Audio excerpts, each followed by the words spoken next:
नमस्कार मित्रों, मैं महाराज कुमार गुप्ता दक्ष स्टडी परिवार में आपको स्वागत करते हैं। जितने भी बच्चे बिहार रेस्ट 2024 के तैयारी में लगे हुए उनके लिए यह वीडियो बहुत ही महत्वपूर्ण होने वाला है। यह म्यूजिक का क्लास 6 नंबर है। यदि आप क्लास 6 देख रहे हैं तो आपसे रिक्वेस्ट है कि सबसे पहले आप क्लास 1, 2, 3, 4, 5 मतलब लगातार क्लास को ज्वाइन करें ताकि आपको रिजल्ट 100% हो जाएगा। सभी कोई भी वीडियो आपको मिस करने की जरूरत नहीं है। और इस चैनल पर प्रतिदिन सुबह 8 बजे म्यूजिक के क्लास लिए जाते हैं, अतः प्रतिदिन सुबह 8 बजे क्लास अब जरूर ज्वाइन करें। अतः मित्रों, बिना समय गवाए हुए हम लोग सभी प्रश्नों को बहुत ही विश्लेषण और बहुत ही ढंग तरीका से हम लोग सॉल्यूशन करेंगे। वीडियो को अंतिम समय तक जरूर मित्रों बने रहें। आज का प्रथम प्रश्न है कि संगीत रत्नाकर में कुल कितने अध्याय हैं? तो संगीत रत्नाकर को सप्त अध्यायी के भी नाम से जाना जाता है। संगीत रत्नाकर को सप्त अध्यायी के नाम से भी जाना जाता है। इस प्रकार इसका आंसर कितना हो जाएगा मित्रों? 7। अर्थात संगीत रत्नाकर में कुल कितने अध्याय हैं? तो 7 अध्याय हैं, सी नंबर। ठीक है, 7 अध्याय का नाम भी आपके सामने हम उपलब्ध करवा दिए हैं। संगीत रत्नाकर में कुल 7 अध्याय का वर्णन है। फर्स्ट जो अध्याय है उसको स्वरा अध्याय है, जो दूसरा का अध्याय है उसको रागा अध्याय है, तीसरा का जो है ताल अध्याय है, और 4 नंबर में जो है प्रबंध अध्याय है, और 5 नंबर में प्रकीर्णन अध्याय है, और 6 नंबर में जो आपका है वाद्य अध्याय है, और 7 नंबर में नृत्य अध्याय है। आपको बीपीएससी में जो है जो बीपीएससी का एग्जाम हुआ उसमें पूछा भी था कि स्वर अध्याय किस ग्रंथ का भाग है। ठीक है, तो उसका आंसर क्या था? संगीत रत्नाकर। संगीत रत्नाकर के कितने भाग है मित्रों? तो 7 भाग अध्यायों में बटा हुआ है। अगला प्रश्न पर हम लोग बारीकी से ध्यान देंगे। तबला पखावज वादों को किस वर्ग में रखा जाता है? तो इसको मित्रों तबला और जो पखावज है वो जो है अवनद वाद्य के अंतर्गत आ जाएगा। किसके अंतर्गत आ जाएगा? अवनद। एक बार बार बार आपको हम बताना चाहते हैं कि वाद्य जो है भारतीय संगीत में 4 प्रकार के, चारों वाद्य का डिटेल्स जानकारी आपको हम एक वीडियो बना दिए हैं। उसका लिंक आपको इस वीडियो को डिस्क्रिप्शन बॉक्स में मित्रों हम डाल दिए हैं। अब जरूर जो है से उस वीडियो को देख लें ताकि 100% आपका एग्जाम निकल जाए। ठीक है, तो इसकी व्याख्या पर हम लोग ध्यान देंगे। ठीक है, तबला पखावज वाद्य को अवनद वाद्य के अंतर्गत माना जाता है। तंत्री वाद्य सितार है, और वितत वाद्य सारंगी तथा घन वाद्य मंजीरा को माना जाता है। मतलब आपको बारीकी से इसके बारे में याद रखना है मित्रों। अगला प्रश्न आपका, इनमें से कौन सा ढोल मंदिरों में बजाया जाता है? मतलब इनमें से कौन सा ऐसा ढोल है जो मंदिरों में बजाया जाता है? तो इसका आंसर हो जाएगा मित्रों इडिका। इडिका जो ढोल है उसको मंदिर में बजाया जाता है। ढोल एक लोक संगीत का वाद्य है, जबकि तबला और मृदंग स्वतंत्र वादन किया जाता है। इसे शास्त्रीय संगीत में भी वाद्य माना जाता है। नल एक घन वाद्य है। नल एक क्या है? घन वाद्य है। ठीक है, अगला प्रश्न पर मित्रों हम लोग ध्यान देंगे। ध्रुपद की उत्पत्ति किस आश्रयदाता का संबंध रहा है?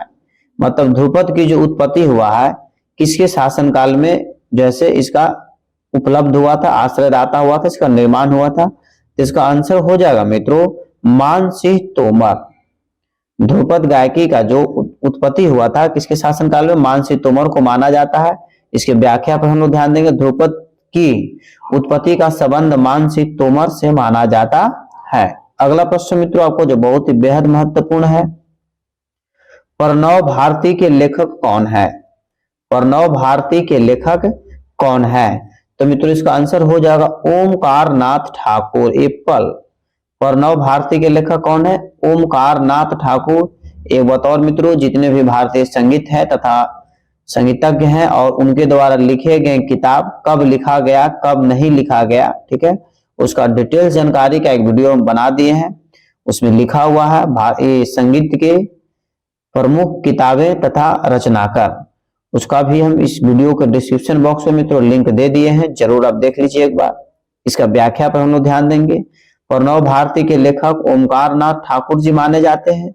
जयदेव ने गीत गोविंद, लालमणि ने मिश्र तबला विज्ञान तथा आचार्य बृहस्पति ने संगीत चिंतामणि नामक ग्रंथ की रचना की है। ठीक है, अगला प्रश्न मित्रों आपका, बाज से क्या तात्पर्य है? तो इसका आंसर हो जाएगा मित्रों बॉल। क्या हो जाएगा? बॉल कहने का मतलब है कि शैली। बाज से क्या तात्पर्य है? तो शैली एक प्रकार का ही है, ठीक है।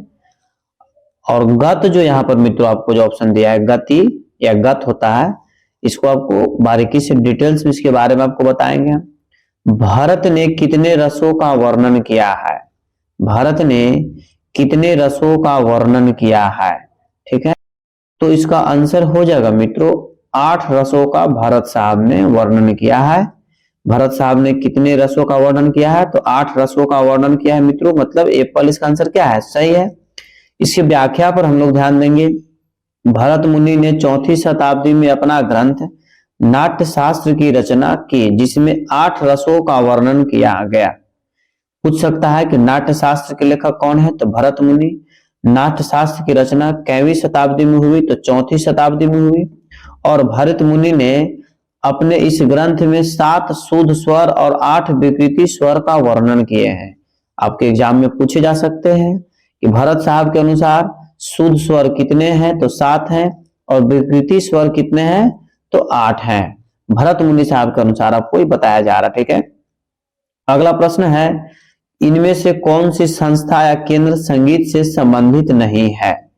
ठीक है, तो इसका आंसर हो जाएगा मित्रों आपको यूनेस्को, डी नंबर। ठीक है, यूनेस्को जो है इस संगीत से संबंधित आपको नहीं है। ठीक है, यूनेस्को नामक संस्था संगीत से संबंधित नहीं है, जबकि स्पीक, मैन, संकल्प तथा उत्तर क्षेत्र सांस्कृतिक केंद्र संगीत से संबंधित है। अगला प्रश्न पर मित्रों हम लोग ध्यान देंगे। यति प्रस्तार ताल के अंतर्गत इनमें से संबंधित हैं। तो इसका आंसर बच्चों हो जाएगा 10 प्राण। यदि प्रस्तार मतलब 10 प्राण, इसमें फिल इन द ब्लैंक्स में होगा 10 प्राण के अंतर्गत इनसे संबंधित है। ठीक है, ताल के कितने प्राण हैं? तो 10 प्राण है मित्रों। 10 प्राण के बारे में आपको हम जिक्र कर चुके हैं, जरूर देख लीजिएगा।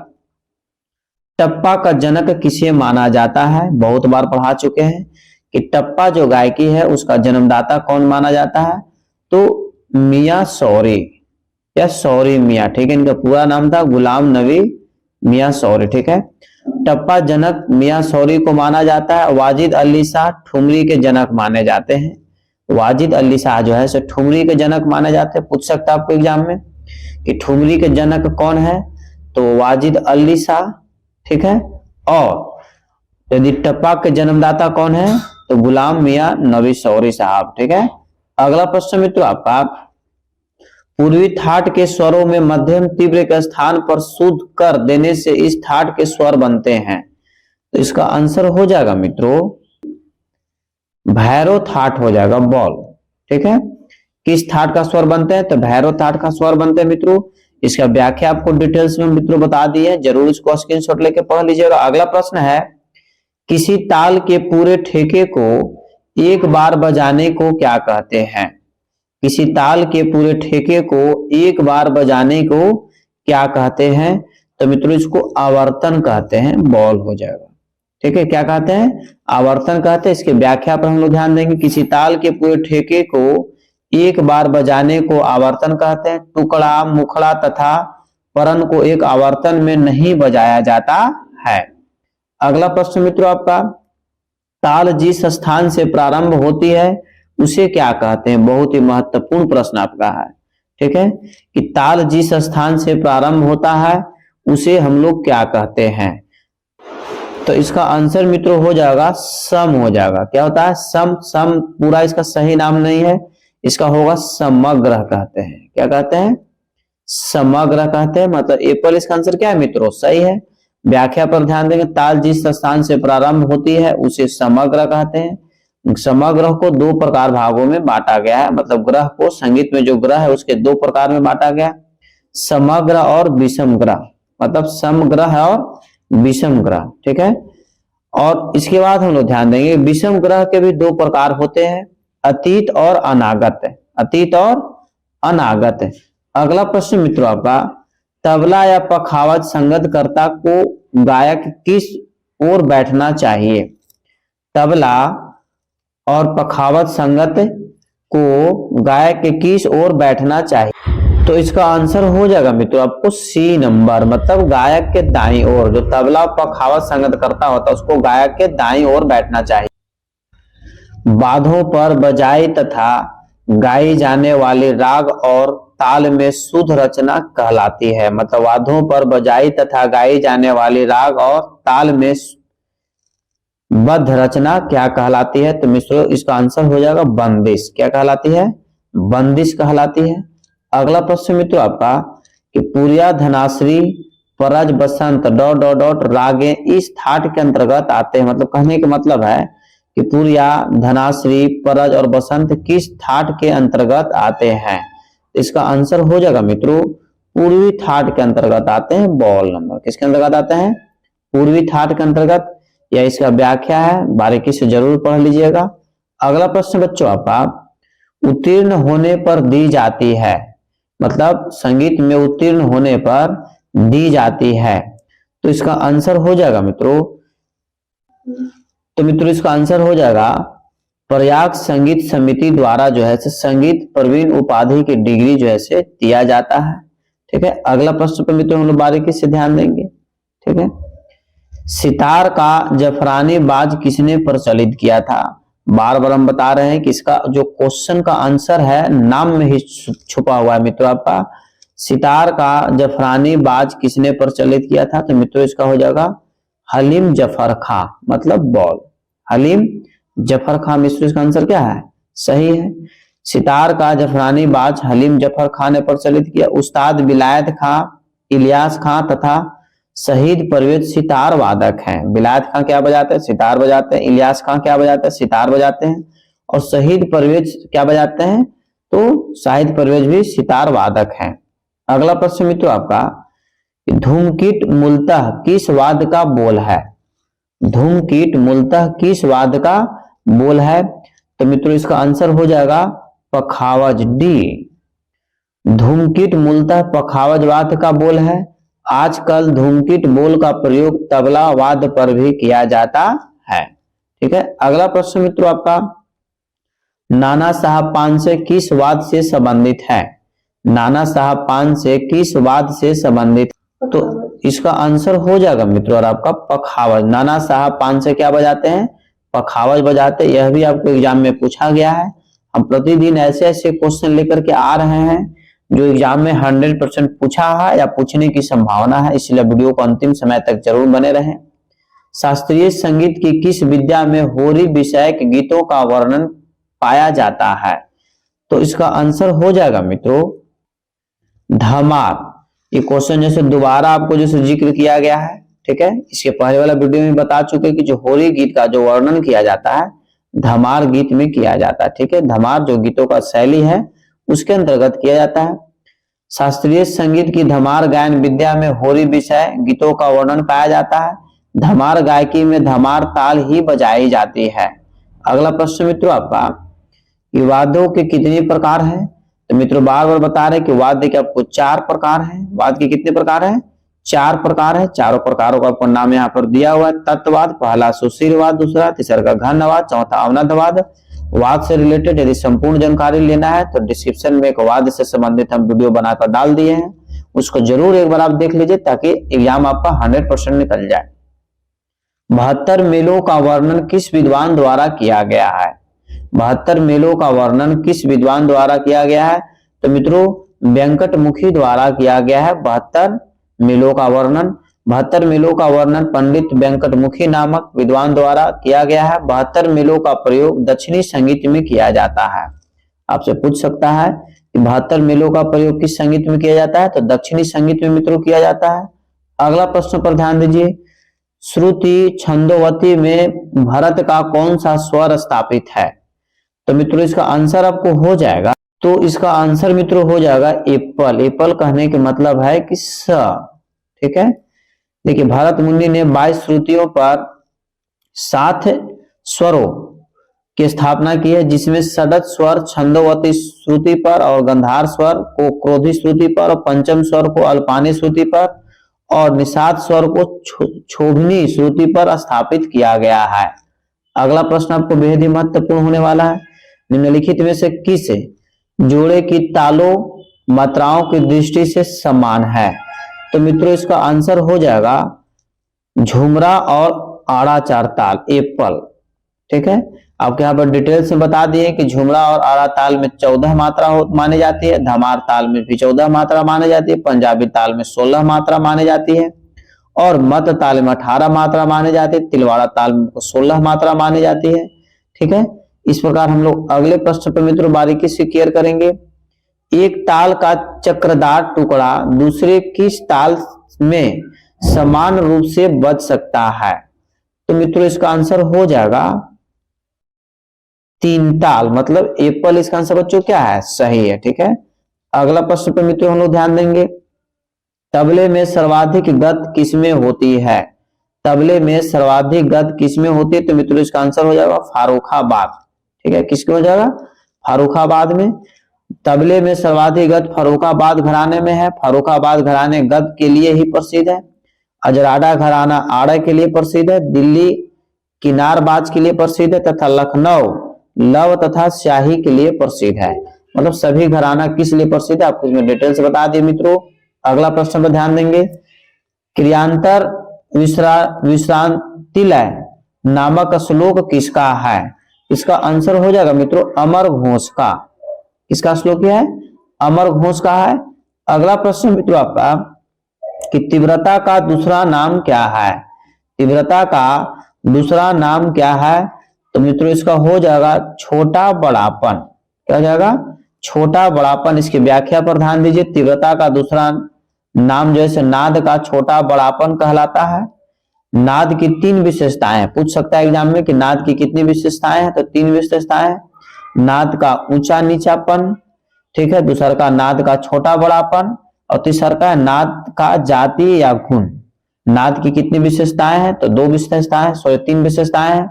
और नाद के कितने प्रकार हैं? तो 2 प्रकार हैं। ठीक है, आहत नाद और अनाहत नाद।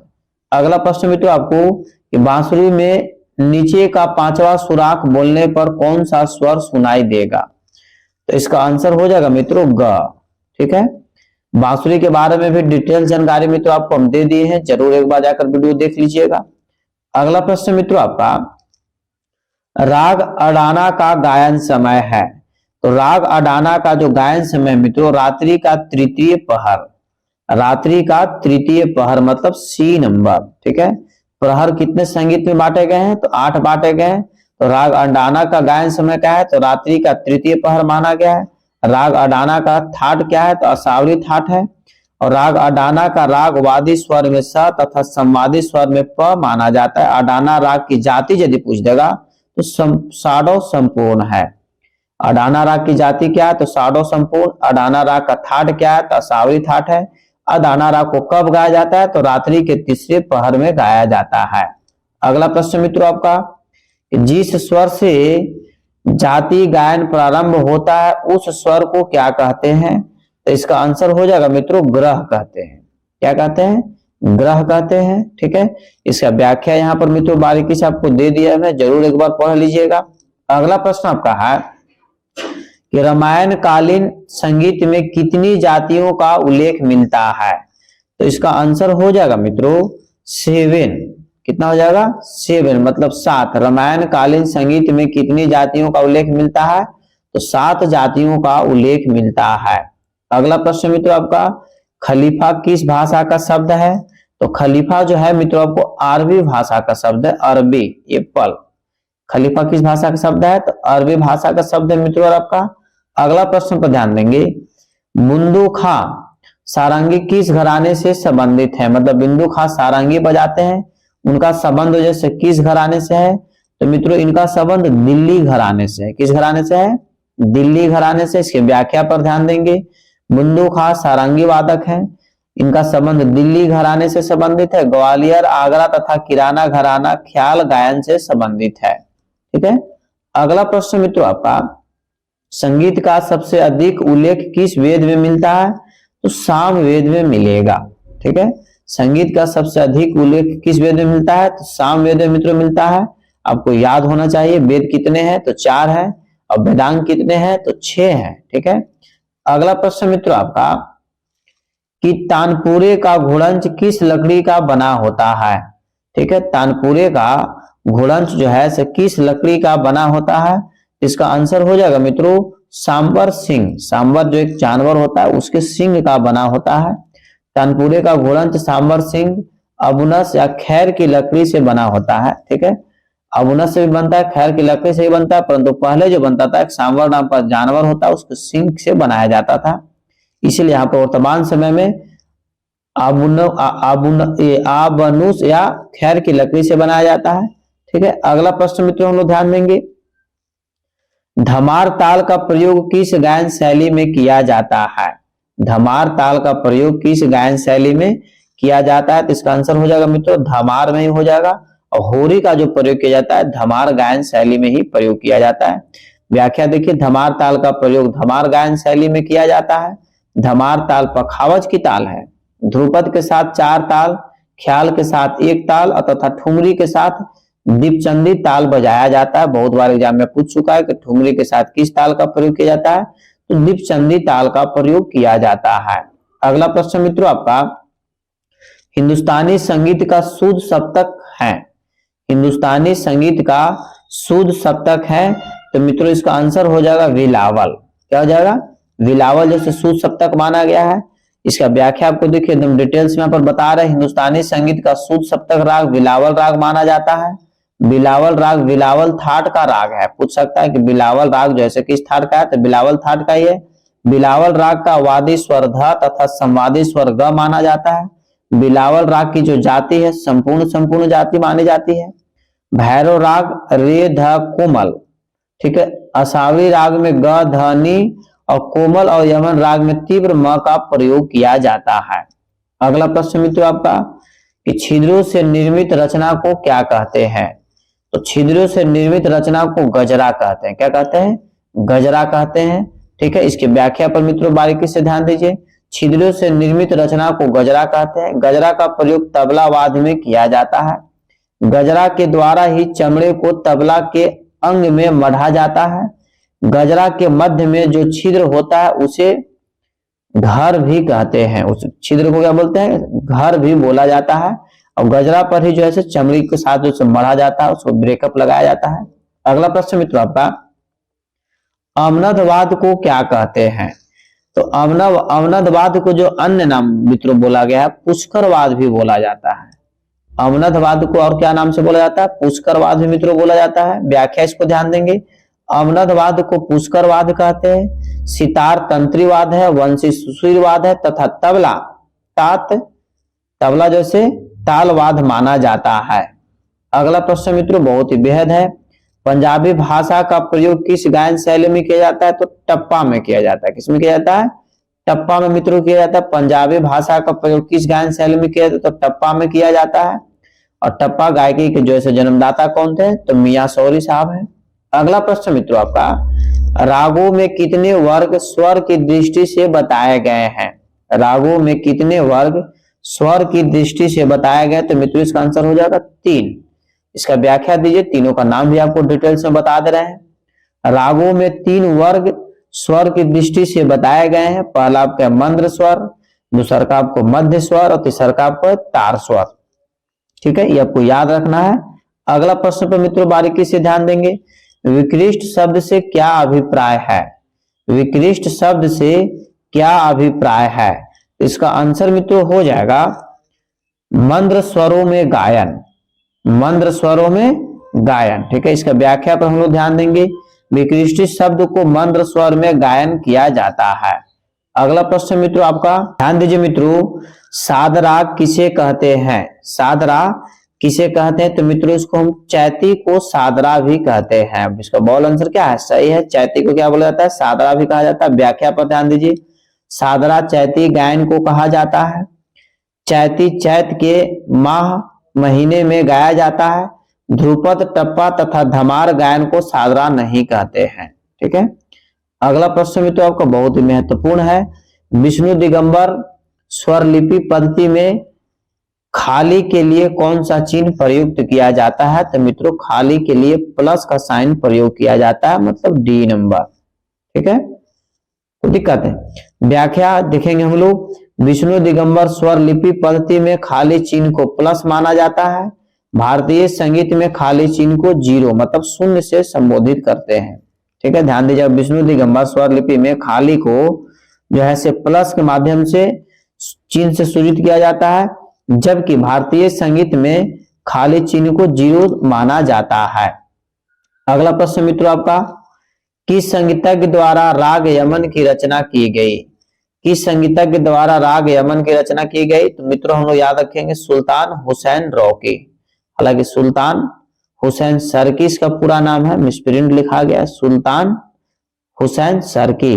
ठीक है, अगला प्रश्न मित्रों आपका, ताल की लंबाई स्पष्ट करने वाली इकाई क्या कहलाती है? ताल की लंबाई स्पष्ट करने वाली इकाई को मात्रा कहते हैं। क्या कहते हैं? मात्रा कहते हैं मित्रों।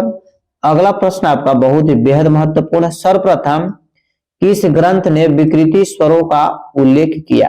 ठीक है, सर्वप्रथम किस ग्रंथकार ने विकृति स्वरों का उल्लेख किया? तो इसका आंसर हो जाएगा मित्रों सारंगदेव साहब।